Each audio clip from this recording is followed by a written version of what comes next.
Hi, this is K.N.Fitzwater, and we're going to talk about how you should troubleshoot what to do next using reactions and actions.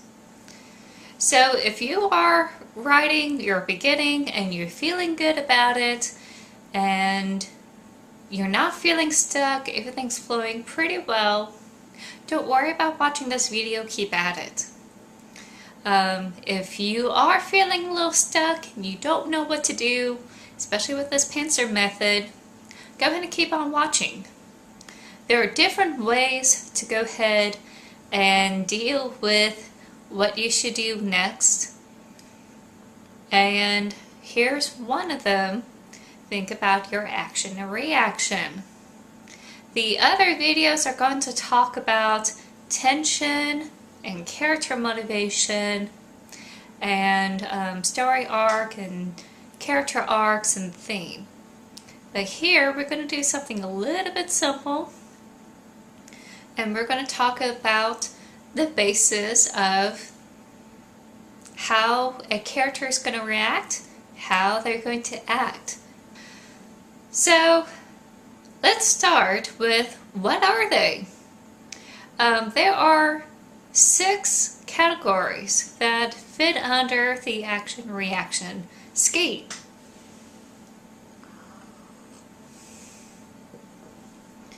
Action deals with a character doing the thing, dealing with the exterior forces in a physical way. Reaction is more of an internal contemplation, where we're dealing with the characters' issues and how they're going to get through something. So there are 3 in each one. There's 3 in action and there's 3 in reaction. So the ones in action are, they're doing the thing, they're acting out the plan they have previously thought of. 2, they deal with an obstacle. There's a wrench in the plan. Something didn't go quite their way. Or it is part of the plan, but it's still hard to overcome. It's an obstacle. 3, the result of the confrontation. If it is a confrontation, it could be good or bad. It could be a reward, or it could be a failure. And that's the 3 in action. The 3 in reaction are, they have an emotional reaction. This is their time to be angry, their time to be afraid. They are sad, they are happy, they are scared, etc. That is where you put things down. Or they could be in shock. Shock is another one.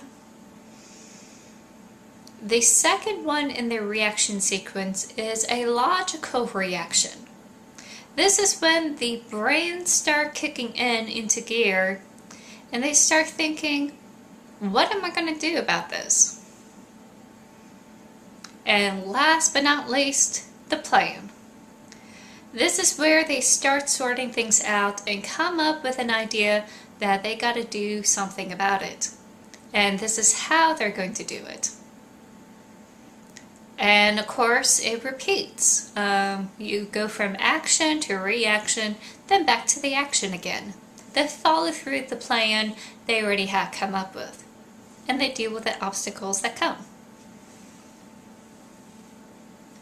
So how does a pantser deal with this? A conceptual writer or a plotter already took care of this beforehand.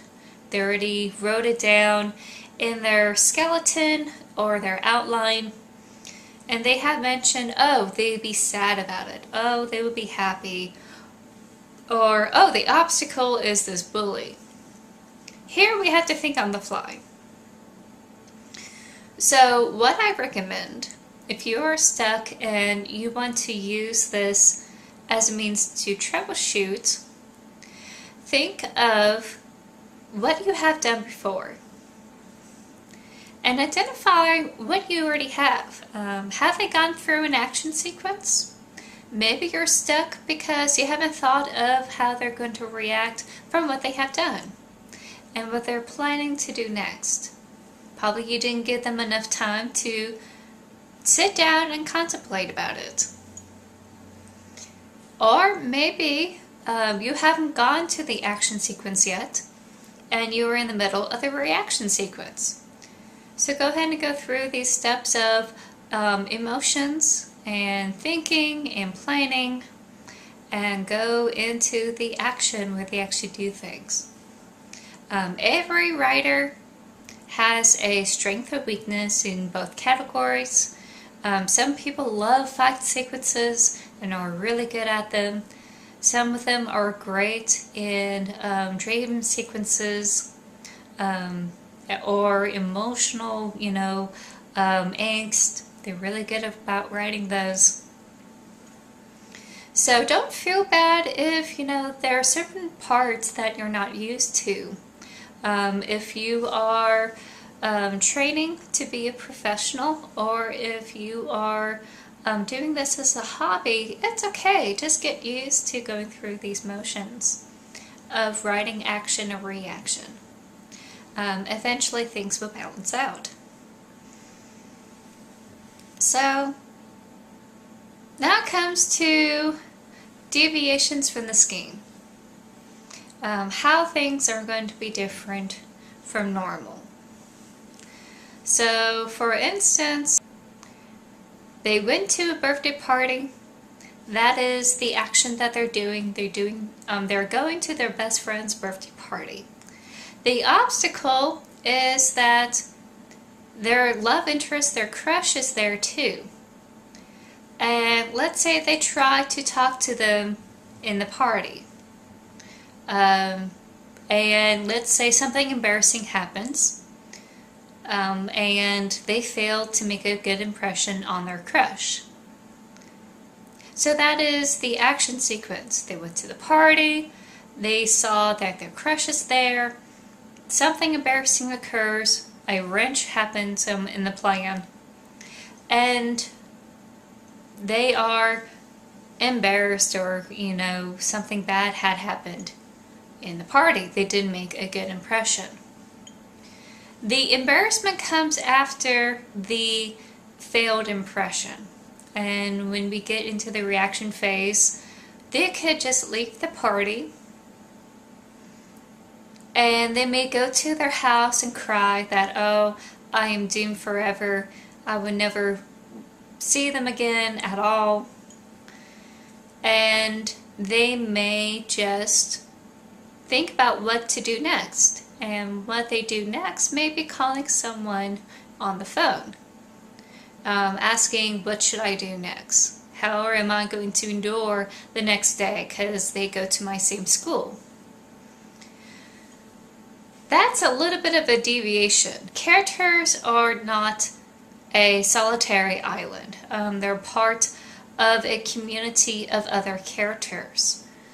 And it is possible that they may have a friend they got a call on, or their best friend that they went to the birthday party to, and ask for advice or apologize that, oh, I just left your party and I didn't talk to you.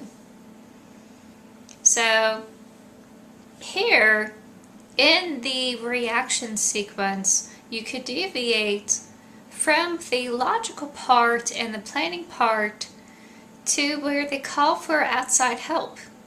They discuss things over with another character. And they come up with a plan of what to do. Maybe the logical part is, oh, I left the party and now I somehow shunned my best friend. I should call them. It may not necessarily have to do with the reason why they are reacting the way they do. But it is the next logical step for them to take. For this character who's normally polite. So that is something you can do. You can have a character deviate and pull other characters in for a bit of powwow and kind of research and learn what they should do. After they come up with the plan, they go back to the action sequence and, on and on. You go ahead and lay down the tracks as you go. Now, another deviation from the scheme is the bad news. So let's say they are going out to coffee with their best friend. Their best friend says, "You know what?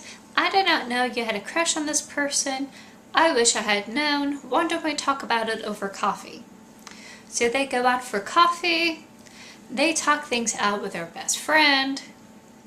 And of course, maybe there's a shenanigan, maybe not. You don't necessarily have to have an obstacle per se. But it is a confrontation. It is an action they had to deal with. They hid this from their friend. It is a subtle obstacle. They have to own up to their past actions for keeping their best friend in the dark. And in the result of them talking to them could be that they received some bad news. Well, too bad that you had a crush on this person, because this person is engaged to this person.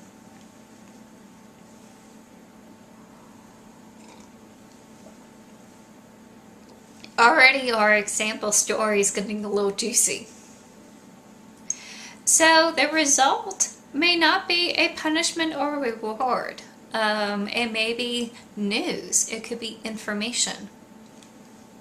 Another way of thinking this is that this is the result of another character's action or obstacle they had gone through, and this is the result of another character's actions.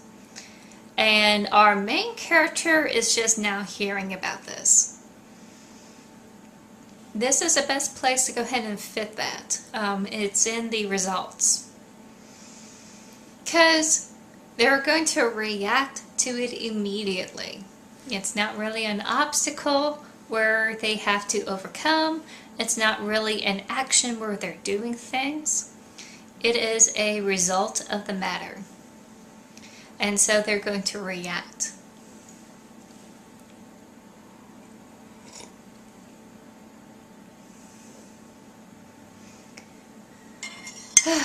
So that is the exterior forces coming in to do something with the main character. Not everything happens from the character's results. Once again, they live in a community of other characters. So if you're stuck feeling like, oh, I don't know what to do with just this character alone, start thinking about your other characters. Your secondary characters, your minor characters, your villain. Your villain's going to do things. So start thinking about how everyone else is going their scene and processes in their life and how it's going to affect the main character. So this is a bit of a multitasking. If you're not used to multiple characters, think about how the exterior forces happen to your character. What sounds really juicy to go ahead and write down? Hearing that the love interest is actually engaged to someone else is a good thing to put down on the fly. But it's not always going to be like that. Sometimes some things don't come out in the blue in that manner. So you gotta have to step back and look at every other character's actions and reactions and see how that's going to color their world. Other characters may be reacting while others are doing action, and vice versa. If you are stuck and you are not coming up with ideas just for your character, think about what your villain is doing. Where are they in the book or short story? Are they having trouble getting their thing? Are they finally done planning to do the thing they want to do, and now they're doing the action part. Are they going through the motions? How is that going to affect your main character? Does it come up on their radar? For instance, let's say a typical, mustache twirling villain will just take out the woodland people because they need the trees to go build the forge fires for this mega weapon they gotta smelt into being. So they gotta go, they need those trees and resources, and that's that. So they could be burning villages and cutting trees down, and the hero may not know about it until the people come into their region, or they hear it on the wind, or they have emissaries come up to them saying, hey, this thing is happening, if they're not in that region. Or they could be witnessing what's going on by the villain's goons, and they may do something about it.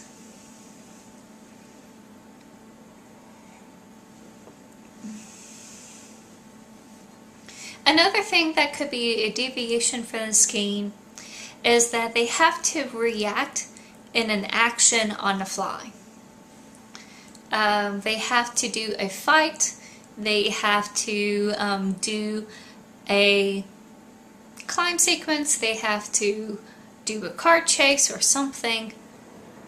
They got to do something for a situation at hand, because it just came up and they got to survive. So it could be that they are taken in by the woodland people because they're wounded.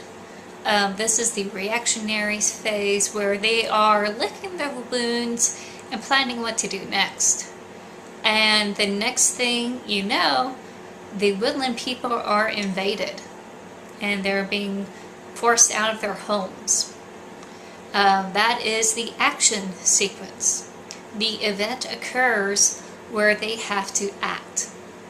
It's not something they necessarily plan. This is an obstacle for intents and purposes.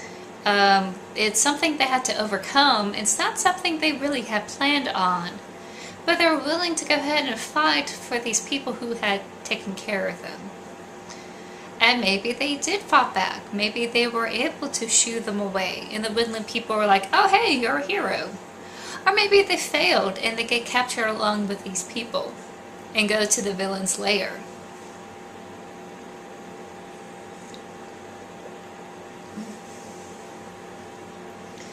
So, how do you pick and choose? How do you pick and choose which way to go? You are familiar with the action and reaction process, but you're still stuck. You don't know where to take the direction of the story.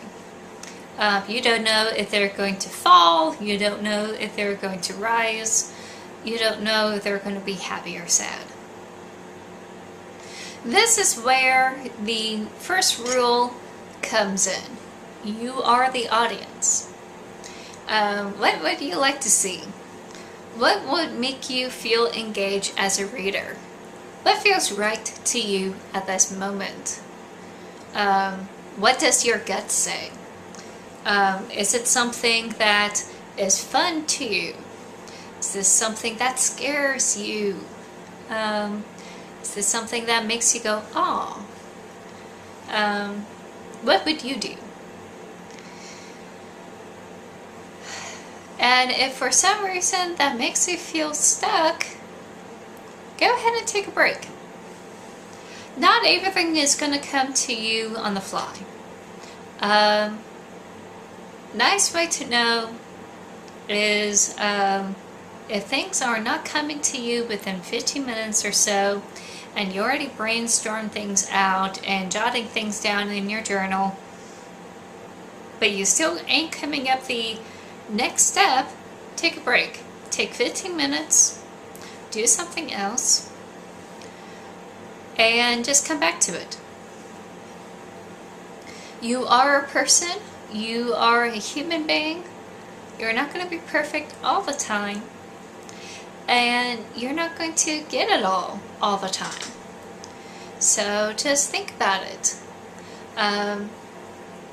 By doing something else, you're putting it in the back burner, in the back of your mind, and you're letting it simmer. And it's going to hit you when it's already done formulating what you need to do. If you're not used to keeping ideas in your head until you're ready to like get to a journal or write it down, just take your journal with you. Again, you don't need to keep it nice and tidy. We're not perfectionists here. This is about accepting our human failings. Just slap it down there because you're going to run out of time.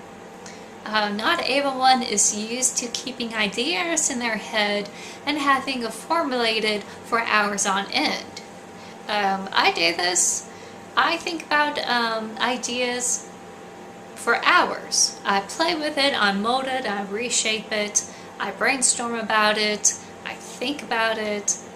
You know, I play. This is how I have fun. I love brainstorming ideas.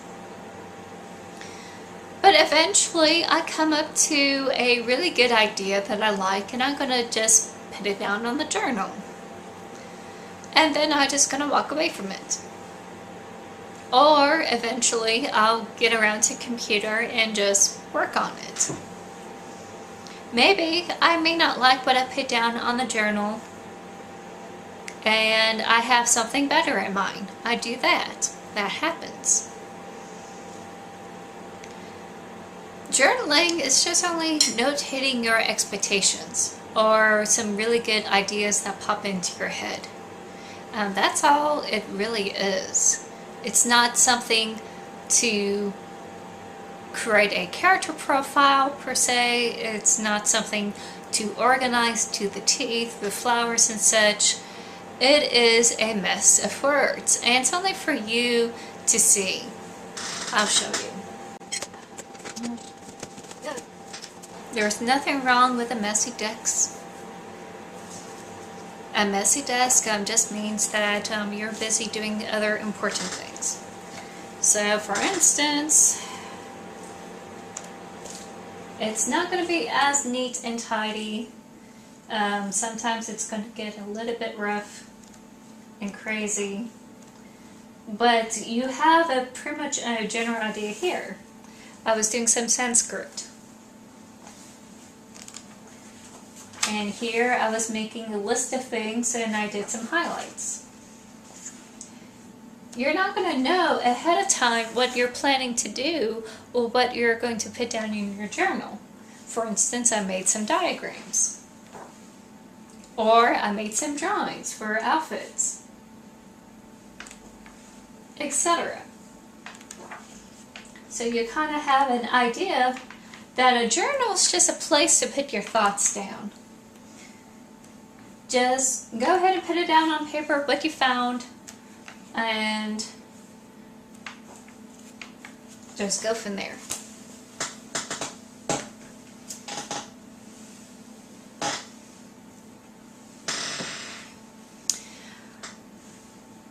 So there you have it. Reaction and actions are a pretty good way to start in troubleshooting what you should do next when it comes to writing your story. You have a really good idea now how these sequences work and how you're going to do it your own way. There are going to be moments where you're not going to spell out those moments on paper. You know, some characters just dive right in and skip a couple of sequences, such as a spontaneous violent character. Their reaction is going to be angry. They're going to skip planning and thinking and going straight to the action where they were just going to punch someone in the face. So that could be that. It's up to you how you want to do your story and how it's going to fit your flow. These things can be very quick or very long depending on what you want to emphasize. And I hope that helps you get a good idea where to go from here. If you're still stuck, if this is not something that is helping you, there are other ways that could help you get out of this rut, and that is looking into character motivations and tension. I'm going to be talking about that in the next video. So I hope you keep writing. I hope you continue to make breaks. I hope you continue to brainstorm and put your ideas down in your journal.